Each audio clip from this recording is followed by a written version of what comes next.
MLA గారు madam గారు దృష్టి తీసుకుంది మీరే. సమస్యని పరిష్కారానికి కృషి చేసేది మీరు, ఇదే కాదు చాలా చేస్తున్నారు.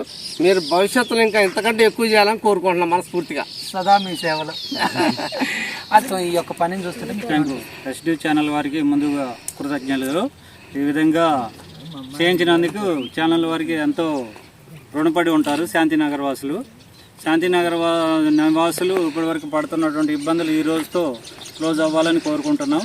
అదేవిధంగా మట్టా రాఘమయ్య గారు చొరవ తీసుకొని ఈ వర్క్ చేయించినందుకు వారికి ప్రత్యేక ధన్యవాదాలు తెలియజేస్తున్నాం. చూశారు కదా, ఇటువంటి సమస్యలు చిన్న చిన్న సమస్యలే కాదు, పెద్ద పెద్ద సమస్యలు కూడా అనేకం మనం గత 10 దశాబ్ద కాలంగా బయటికి తీస్తూనే ఉన్నాం. అప్పుడున్న గత నాయకులు కొంతమందికి కావాలని మనం తీసే విధానాలకి వ్యతిరేకంగా ఉండి నా మీద గొప్ప మహావీరులు కేసులు పెట్టిన సంగతి మీకు తెలిసిందే. వాళ్ళకు ధన్యవాదాలు. వాళ్ళు కేసులు పెట్టడం వల్లే నేను ఈరోజు ఈ స్టేజ్లో ఉన్నా. ఇటువంటి సమస్యలన్నీ తీసి ఇటువంటి పెద్దల దృష్టికి తీసుకెళ్ళి దీన్ని